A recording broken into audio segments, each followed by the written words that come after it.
कांग्रेस के कुकर्मों का पिटारा उसके सत्ता से बाहर होने के बाद खुलता है। नमस्कार, उदय इंडिया डिजिटल में स्वागत है आपका। मैं हूं अंशुमान आनंद। राजस्थान में अशोक गहलोत के सत्ता से बाहर होने के बाद और भाजपा के सत्ता में आने के बाद कई रहस्य खुलकर सामने आ रहे हैं, जिससे पता चलता है कि गहलोत की कुर्सी छीनने की एक बड़ी वजह गौ माता का श्राप भी है। क्योंकि गहलोत सरकार के दौरान राजस्थान में जमकर गौ हत्या की जाती थी। हरियाणा से सटे राजस्थान के अलवर में एक ऐसे रैकेट का खुलासा हुआ है जो कई बरसों से खुलेआम गोकशी करता था और आसपास के इलाकों में सप्लाई करता था। कांग्रेस के शासनकाल में इन गो हत्यारों को पुलिस का खुला समर्थन हासिल था। ये मामला तब सामने आया जब कुछ बहादुर पत्रकारों ने अपनी जान पर खेलकर इस इलाके में स्टिंग ऑपरेशन किया, जिसके बाद पुलिस हरकत में आई।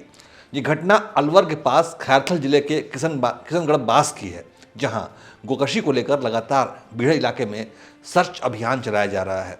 रविवार को खुद आईजी उमेश चंद्र दत्ता भारी पुलिस बल के साथ बजरंगपुर गांव में पहुंचे। उसके बाद राजस्थान के वन मंत्री संजय शर्मा ने इलाके का दौरा किया। इस दौरान तो बीहड़ में करीब 10 गोवंश अभी भी बंधे हुए मिले। इन बीहड़ों में गाड़ी तो दूर, पैदल चलना भी मुश्किल है। इस इलाके को रुंध गिदावड़ा कहते हैं। यहाँ के जंगलों में खुलेआम हो रही गोकशी का मामला सामने आने के बाद जयपुर रेंज के आईजी उमेश चंद्र दत्ता ने किशनगढ़ बास थाना प्रभारी को सहित 38 पुलिसकर्मियों को लाइन हाजिर कर दिया, जबकि 4 को निलंबित कर दिया। अब वहाँ नया स्टाफ लगाया गया है। सोचिए, उस पूरे थाने के स्टाफ को पता था कि वहाँ गोकशी हो रही है, लेकिन वो कार्रवाई नहीं करते थे क्योंकि उनको ऊपर से कांग्रेस सरकार की तरफ से उन पर दबाव था। इसीलिए पूरे स्टाफ को सजा दी गई है। इन पुलिसकर्मियों की गो हत्यारों से मिलीभगत थी, ये आरोप है, जिसके बिना इतने बड़े पैमाने पर ये अवैध धंधा चलाया ही नहीं जा सकता था। ये मामला सामने आने के बाद जयपुर रेंज के आईजी इलाके में पहुंचे और खैरथल, तिजारा, बहरोड़, कोटपुतली, भिवाड़ी के एसपी के नेतृत्व में पुलिसकर्मियों ने एक बड़ा सर्च ऑपरेशन चलाया, जिसमें कई संदिग्धों को हिरासत में लिया गया है और इनसे पूछताछ जारी है। जैसे जैसे ये मामला खुलता जा रहा है, वैसे वैसे कई तरह के सनसनीखेज खुलासे भी हो रहे हैं। इन गो हत्यारों को पुलिस का संरक्षण तो प्राप्त था ही, गहलोत सरकार की शह पर बिजली विभाग भी इन अपराधियों की सेवा में मुस्तैद था। इस इलाके में सरकारी जमीन पर कब्जा करके बैठे इन गो हत्यारों को प्रॉपर तरीके से बिजली का कनेक्शन दिया गया था। ये खबर सामने आने के बाद तुरंत प्रभाव से सभी अवैध बिजली कनेक्शनों को काटने का आदेश दिया गया है। राजस्थान के इस इलाके में बरसों से पशु चोरी और उनके अवैध कटान का धंधा चल रहा है, लेकिन कांग्रेस के राज में सब कुछ छिपा हुआ था। अब जाकर खुलासा होने के बाद पुलिस एक्शन में आई है। मामले की गंभीरता को समझते हुए वहां से तथ्य और अवशेष एकत्रित किए जा रहे हैं, जिसका वैज्ञानिक परीक्षण भी हो रहा है। 4 जिलों के पुलिस अधीक्षकों के नेतृत्व में बड़ा सर्च ऑपरेशन किया गया और दबिश दी गई।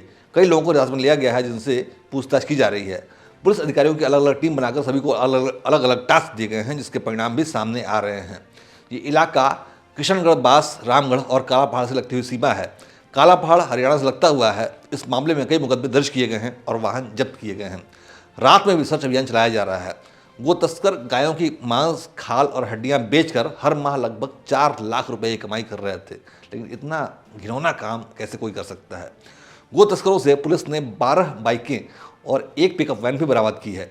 लेकिन आश्चर्य की बात है कि बरसों से इस इलाके में गोमांस का अवैध कारोबार चलता रहा था, लेकिन सत्ताधारियों के आदेश पर राज्य पुलिस कान में तेल डालकर सोई रही।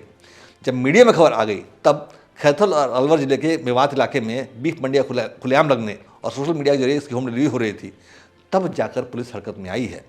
राजस्थान में अभी चंद महीनों पहले ही विधानसभा चुनाव खत्म हुए हैं। इस दौरान गो तस्करी भी एक बड़ा मुद्दा बना हुआ था। अलवर के सांसद रहे महंत बालकनाथ भी गो तस्करी के मुद्दे को उठाते रहे हैं। उन्होंने तिजारा विधानसभा से चुनाव लड़ते समय रैलियों में भी गो तस्करों को चेतावनी दी थी और पुलिस को भी नसीहत दी थी। गहलोत की सरकार जाने के बाद अब भाजपा सत्ता में है। इसके बाद गो तस्करों पर एक के बाद एक कड़ी कार्रवाई देखने को मिल रही है। लेकिन कांग्रेस सरकार के शासनकाल में लाखों गायों की जिंदगियां इस दौरान बलिदान हो गई और यही पाप राजस्थान की कांग्रेस सरकार को ले डूबा है। उम्मीद की जानी चाहिए कि कांग्रेस नेताओं को इस प्रकरण से सबक मिलेगा और वो गोवध जैसे जघन्य अपराध करने वालों को संरक्षण देने से बाज आएंगे। जय हिंद, जय भारत।